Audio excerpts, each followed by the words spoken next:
Initiative 300, an effort to reverse the city's 7-year-old urban camping ban, was rejected by Denver voters by a large margin, going down 83 to 17. A spokeswoman for the No on 300 campaign, Aldina Vasquez, said the results were not a call for celebration, and although there is a problem with homelessness in the city, this wasn't a way to approach it. Michael, I think most folks saw that, especially with records being broken on the amount of spending on a Denver initiative against this initiative, that is probably going to go down. But I'm not sure how many folks saw it going down 83-17. That is a significant beatdown. Did you see this coming? What do you think it says to this issue?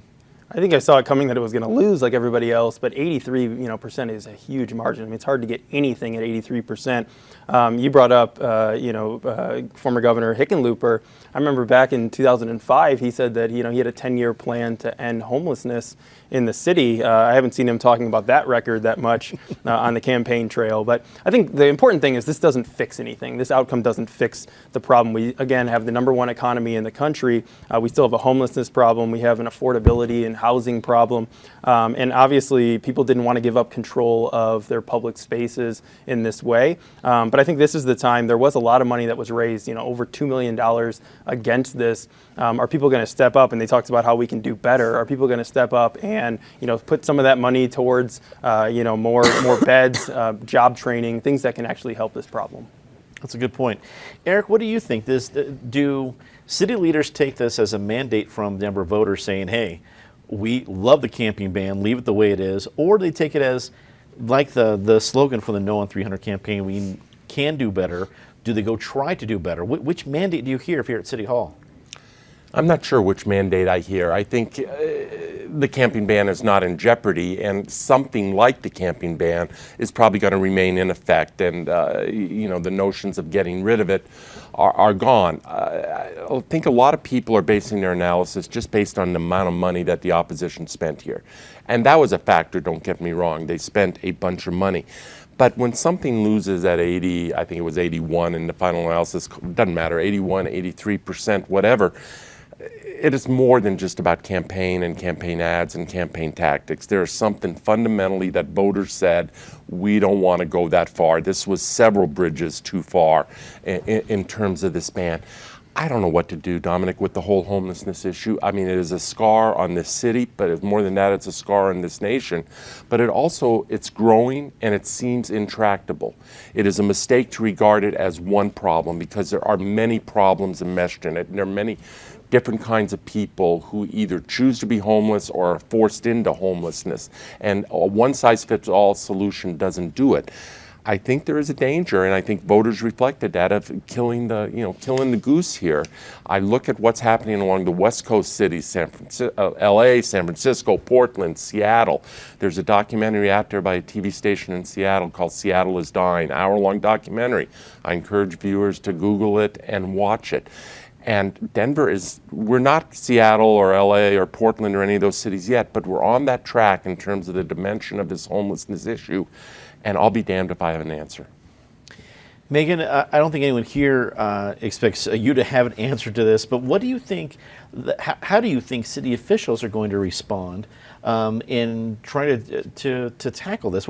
Where do they take the conversation next? So resources. I think that they have to throw resources at this issue. And my own preference, just based on what I know, what I've researched, is that housing first, right? If we're not going to let individuals camp on our public right-of-ways, if we're going to make that a criminal act, then we've got to find a way to provide them with housing. And there are numerous studies that indicate that housing first is effective. Not everyone will thrive in a situation where they're provided with housing and substance abuse treatment and job training, but a lot of people do thrive, and that is, I think, one solution. And housing is not a shelter bed. I think that the folks who were behind the initiative on 300 made that point very clear, that these shelters it's not housing. It's a place where you can sleep and not violate the law. And we don't even have enough of those. So this administration, whoever is coming in following this runoff, needs to get really serious about throwing resources at housing. Patty, a lot of the candidates we saw in this studio, both for city council and for mayor, not a whole lot of them were camping ban fans, but they said, or excuse me, not a whole lot of them wanted to back 300, but there was a mixed reaction on how to handle the camping ban. Some said, hey, let's repeal it, let's do something different. And there's a lot of energy around those campaigns like Caitlin Heffernan that talked about these issues, seeing that something needed to be done. Is there enough energy out there in the response to this kind of a drubbing that the camping ban can be modified?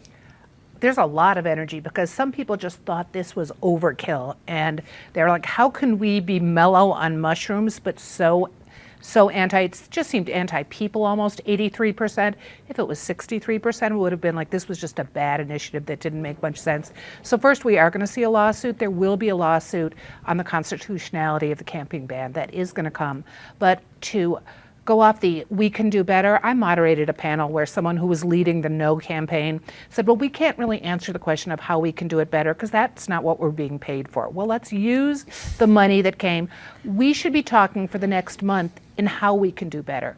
That doesn't mean there's one solution. There are many, many, many projects. Some are going to work, some aren't. They're being tried all over the country because this is a national problem. But this is another one where I would think Jamie Gillis, certainly Penn, who had a plan, she needs to step up and say, here's how we can do better. There's not one answer. John Hickenlooper learned that when he said we'd solve it in 10 years. But we need to deal with this because if you look at what's happening on the streets of Denver, we look like a very inhumane city.